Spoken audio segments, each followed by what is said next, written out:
I think many of the people that are with us have been extremely talented in other sectors, but they were searching for a calling, something to be part of. And I think what I was able to provide to them is that a clear messaging of, hey, being part of this is being part of something more than just a company, it's a cause. Hi, I'm Tom Clarke, a partner in Heidrick Struggles Dubai office and the co-leader of our technology and services practice for the Middle East and North Africa. I'm also joined by my colleague, Michael Thomas from our Melbourne office, who leads our global agriculture practice. In today's podcast, we're excited to speak to Sky Kurtz, the co-founder and CEO of Pure Harvest. Sky Kurtz is an experienced technology private equity investor and business executive with experience in Dubai, Silicon Valley, and New York City. Sky, thank you for joining the podcast today. For those around the world that don't know Pure Harvest, it'd be great to hear about the business today and why it is distinctive from other controlled environment agriculture companies globally. Certainly, Tom. So we are a technology-enabled agribusiness. So we design, procure, construct, operate, market, and sell. So we're fully vertically integrated in the entire value chain of our activity, which is ultimately using technologies to control the environment and to provide precision agriculture, but precise nutrients, irrigation, and other requirements of a plant to grow food extremely efficiently. This sector has been around for many years, but more recently with technologies like IoT, software-enabled hardware, artificial intelligence, there's kind of a boom in this sector whereby technology is making these solutions increasingly efficient. Pure Harvest is quite special in that we work in arguably the harshest environment on the planet. And that was part of our thesis, is that with climate change, more and more of the world is becoming, unfortunately, like the Middle East, irregular weather patterns, water insufficiency, climate or food security challenges, where traditional agriculture is being rendered less and less efficient. A lot of people believe we're a tech company. We're not. And that's why we say we're a technology-enabled ag business. Sky, one thing I've admired about Pure Harvest is the exceptional leadership talent you've been able to hire. What has been your hiring strategy when it comes to your C-level and C-1 teams? Well, Tom, I think it starts with and this sounds a bit cliche, but it's true, mission, vision, values. I think that we attract really interesting people because people believe in what we're doing. I think many of the people that are with us have been extremely talented in other sectors, but they were searching for a calling, something to be part of. And I think what I was able to provide to them is that a clear messaging of, hey, being part of this is being part of something more than just a company, it's a cause, right? It's, as I mentioned, food security, it's water conservation, it's a consumer brand that you interact with. And I think there's a lot of appeal for that. And I think that we filter for that too. We really want people who are drawn to the purpose. I tried to think about what are the needs of a successful business in this sector and what we would eventually need. And then identify that I call it the avatar, the blank box that is a human that will fulfill those needs, and try to map the skills, competency, experience, and character of these individuals to those needs. And that's what we did to assemble both our board and our management team. I will say that on average, we found really committed people who believe in what we're doing, who have the right skills. And thus far, that's helped us to differentiate ourselves and emerge.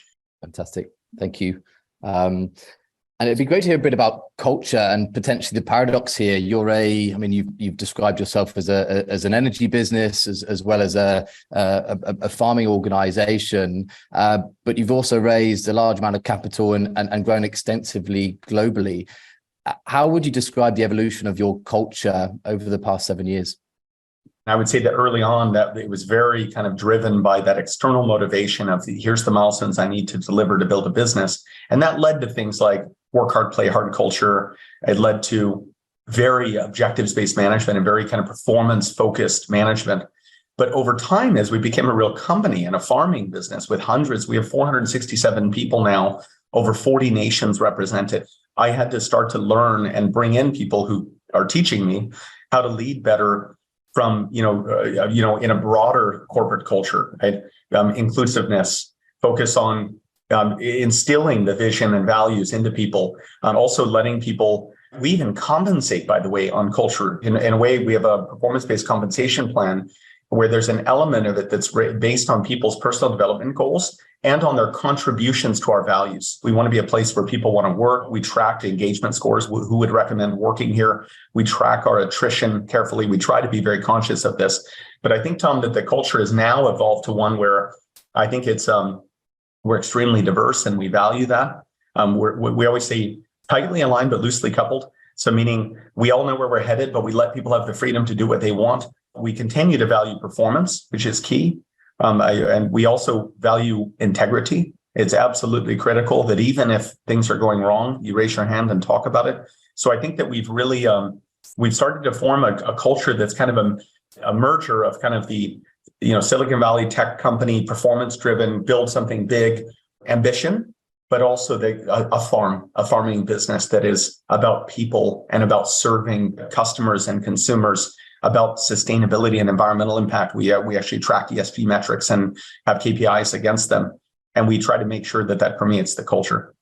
Sky, looking into the future, what's in the near and midterm when it comes to technology and agriculture?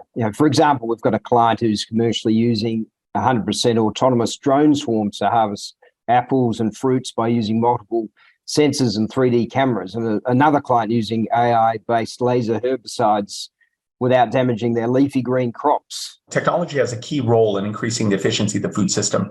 You may have heard the statistic, but by 2050, we'll have 9.5 billion people in the world. To feed them, we need 70% more calories. That's a huge challenge because we'll need more calories than was ever created in all of humanity, as just the delta to feed that group of people. But we're not making more land. We're certainly not making more water. And climate is making traditional agricultural methods less efficient. So it's working against us. But I think technology has a key role. In the end, there are many technology companies selling to farmers, right? But there's also many companies that will emerge as technology-enabled producers or services that ultimately address that massive gap in the need for food, right? And I think it's one of the great challenges of our society in the next 50 years. We hope at Pure Harvest Smart Farms to be part of even just a piece of that solution. On these technologies, such as generative artificial intelligence, will that have a large impact on your sector in the controlled environment agriculture space? Where I think generative AI is powerful for farms and farmers is that it democratizes access to the incredible tool and weapon that is artificial intelligence. So you can, with relatively limited investment, access computing power and decision power that is immense and literally wasn't available just a few years ago. When you think about things like predicting crop yields, market demands, optimal harvesting times, operations insights, reducing waste, improving your profitability, the AI tools and generative AI can actually help you to identify these. Yes, I think it will be powerful in every sector, but I think ours is one of those ones that will uniquely benefit because it's sort of that bridge between the technology and the sophistication and the investment level needed historically to have these tools available to you. And now they're being made available to anyone. And just one follow-up question, finding that talent within the AI space, how do you go about doing that, Sky? So I believe that the right way to do it is to go trace the careers of people from these computational mathematics type programs and identify the ones that sort of ended up in something tangential. I guarantee they're nerding out at night on, how do I get in this hot boom sector? And those are the people that I think that have the skills and experience to quickly migrate into a career in this, but are probably more affordable. Now, I think it's also helpful, of course, if you secure at least one leader who's active in the space, but then they can build a team using that method. Fantastic insights. Sky, thank you for your time today. It's been an absolute pleasure speaking with you. Well, thank you guys. I really appreciate you guys having me here to talk.